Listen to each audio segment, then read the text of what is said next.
हा पक्ष कोणामुळे आहे तर या राज्यामध्ये सामान्य कुटुंबातले जे आपले पदाधिकारी आहेत ते आजही कष्ट करतात त्यांच्यामुळे आहे। हा पक्ष कोणामुळे आहे तर हा सामान्य कार्यकर्त्यांमुळे आहे। हा पक्ष कोणामुळे आहे तर आजपर्यंत आपल्या पक्षावर आपल्या विचारावर विश्वास ठेवलेले सामान्य या राज्याचे नागरिक यांच्यामुळे हा पक्ष आहे। आणि मी सगळ्यांनाच मनापासून आपल्या या पक्षाच्या वर्धापन दिनानिमित्त तिथं शुभेच्छा देतो।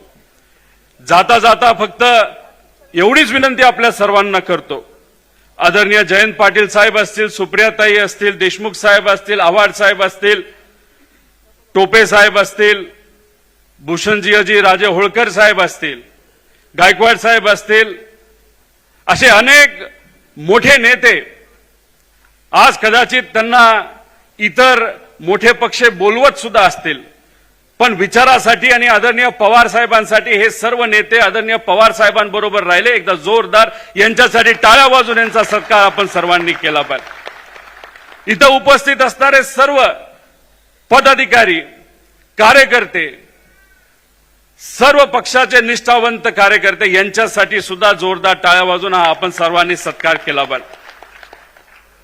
काही लोक म्हणतात सत्ता नाही आता करायचं काय। मी एवढंच तुम्हाला म्हणेल, आपण पवार साहेबांकडनं काय शिकलो तर संघर्ष करायला शिकलेलो आहे। पवार साहेब हे सत्तेत राहिले पण 20-22 वर्ष ते विरोधात सुद्धा राहिले, लोकात गेले, लोकांना काय पाहिजे हे त्यांनी समजून घेतलं आणि ते समजून घेतल्यानंतर जेव्हा सत्ता आली तेव्हा लोकांच्या हितासाठी पवार साहेबांनी काम केलं। आज ठीक आहे